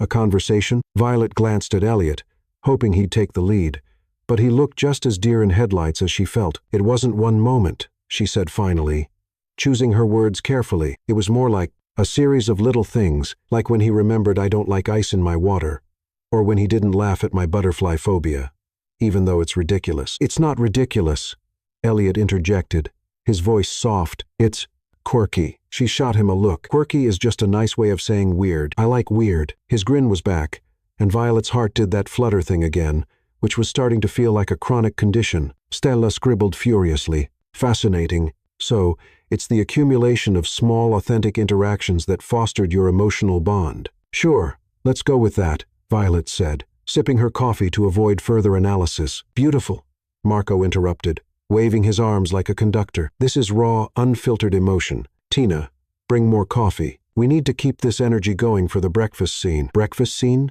Elliot asked warily. Oh, yes, Marco said, his eyes gleaming. The family is setting up a grand breakfast buffet in the main house. We're capturing the moment when you two join the familia, basking in the glow of your newfound love. It's going to be epic. Violet and Elliot exchanged another look. This one, a mix of resignation and amusement. We're never getting a moment alone this weekend, are we? She whispered. Not a chance, he whispered back. Welcome to the Caldwell family. By the time they reached the main house, the breakfast buffet was in full swing, and buffet was an understatement. The dining room table groaned under the weight of platters piled high with pancakes, frittatas, fresh fruit, pastries, and what looked like an entire bakery's worth of biscotti. The Caldwell clan was already in high gear, with children darting around, adults shouting over each other in a mix of English and Italian, and Nonna Bella presiding over the chaos like a benevolent dictator. There you are, Nonna Bella called, waving them over. She was wearing an apron that said Mangia or bust, and holding a spatula like a scepter. You're late. The frittata is getting cold. We were ambushed by a documentary crew, Elliot said, sliding into a chair next to Violet. Excuses, excuses, Nonna Bella tutted, piling their plates with food. Eat. You need energy for today's activities. Activities? Violet asked, her fork pausing mid-air. Oh yes, Cousin Lila chimed in, appearing with a clipboard that looked suspiciously like a wedding planner. We've got a full schedule. Family volleyball, a boat race on the lake, and Great Uncle Vinny's couples workshop by the fire pit this afternoon. Couples workshop? Elliot's voice cracked slightly. It's mandatory, Great Uncle Vinny called from across the table, waving a laminated chart titled Love Languages for Lasting Romance. We'll be discussing your communication styles and emotional compatibility. Violet choked on her orange juice. That sounds intense. It's enlightening, Vinny insisted. Every couple needs to understand their partner's love language. Elliot, I'm guessing yours is acts of service. Given your obsession with organizing everything, it's not an obsession, Elliot muttered, but his ears were turning red again. And Violet, Vinny continued, undeterred, I'd wager yours is quality time, based on how you light up when Elliot pays attention to you. Violet felt her face heat up. I don't light up. Oh, you do, Leela said, grinning. It's like someone flips a switch every time he looks at you. Okay, enough psychoanalysis, Elliot said, raising his hands in surrender. Can we just eat breakfast? Not until we get a toast, Aunt Clara called, raising a glass of what Violet hoped was just orange juice, given it was barely 8 a.m. To Elliot and Violet, for proving that love can start with a mix-up and end with forever. The room erupted in cheers, and Violet clinked glasses with Elliot, trying to ignore the forever part of the toast. They'd only just admitted their feelings were real. Forever was a concept she wasn't ready to tackle before her second cup of coffee. As breakfast continued, the family's enthusiasm showed no signs of slowing. Cousin Luca's new girlfriend, Elena, and her twin sister, Emma, arrived, adding two more voices to the cacophony. Elena immediately cornered Violet to discuss color palettes for a hypothetical wedding, while Emma interrogated Elliot about his app development process, apparently under the impression that dish decode could be adapted to translate knitting patterns.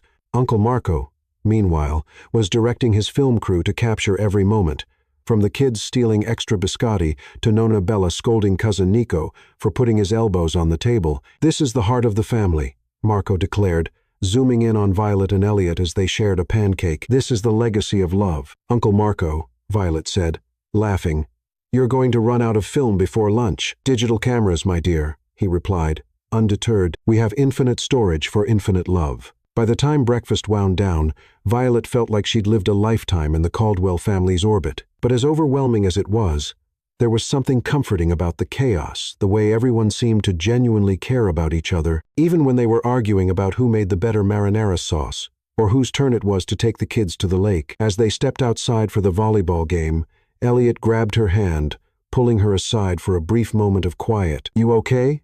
he asked, his eyes searching hers. "This is a lot, even for me, and I grew up with these lunatics." "I'm surprisingly okay," she admitted. "It's overwhelming, but it's also kind of wonderful.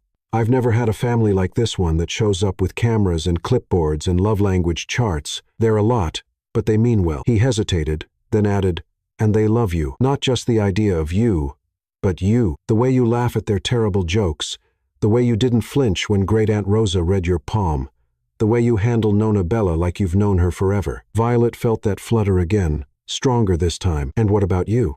Do you love the way I handle your family?" Elliot's smile was slow and warm, like he was savoring the moment. "I love a lot of things about you, Violet, but yeah, the way you handle my family is definitely on the list." Before she could respond, a volleyball sailed through the air, narrowly missing Elliot's head. "Heads up, lovebirds," cousin Nico shouted, grinning. "Game starting." Elliot caught the ball on its second bounce, tossing it back with a laugh. "We're coming, Nico. Don't start a riot." As they joined the game, Violet realized that this playing volleyball with a family that was equal parts chaotic and loving, holding hands with a man who made her feel seen in a way she never had before, was the kind of life she hadn't dared to dream about. It wasn't perfect, but it was real, and for the first time in a long time, she felt like she was exactly where she belonged.